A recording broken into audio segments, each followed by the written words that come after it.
New horror story. Someone is using my voice to replace me. I found a recording of my own voice on my phone yesterday, but I never made it.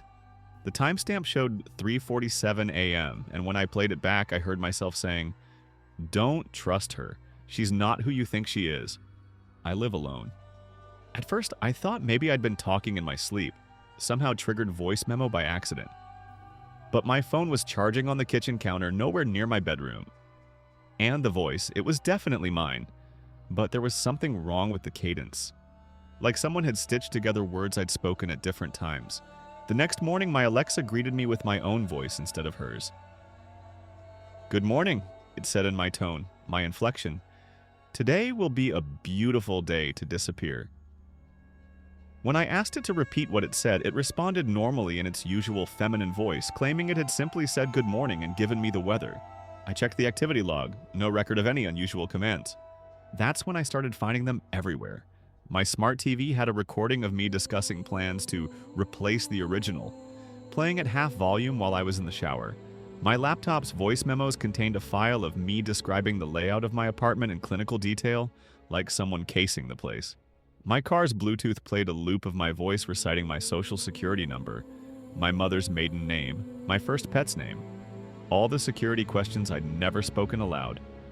Each recording was timestamped for times when I was asleep or out of the apartment. I called the tech support for every device, reset everything to factory settings, changed all my passwords.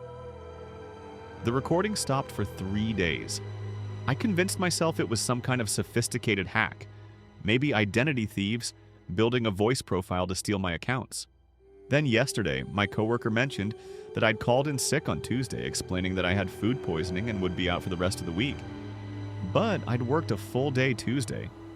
I was sitting at my desk when she supposedly received my call. She showed me her phone log. There was my number, a 12-minute conversation I'd never had. I pulled my own phone records. According to my carrier, I'd made that call. My phone showed it too, right there in the call history. A 12-minute outgoing call to my office that I have no memory of making. Last night, I set up a camera pointing at my bed, determined to catch whatever was happening while I slept. I woke up to find the camera turned off, the memory card wiped, but there was a new voice memo on my phone, timestamped 4:23 a.m. My voice clearer than ever, saying, "The transition is almost complete. Tomorrow, I'll take over permanently. She'll never know the difference. I'm telling you this because I need someone to remember what I've said, exactly as I've said it. Because when I woke up this morning, my reflection in the bathroom mirror was smiling at me, but I wasn't smiling back. And just now, while I've been talking to you, my phone has been recording everything. But the timestamp says this conversation is happening next Tuesday, and the voice on the playback isn't quite mine anymore. The question isn't who's making these recordings. The question is which one of us is real. Thank you for listening. If you really like the story, please don't forget to hit the like button and subscribe for more daily horror stories. Thanks.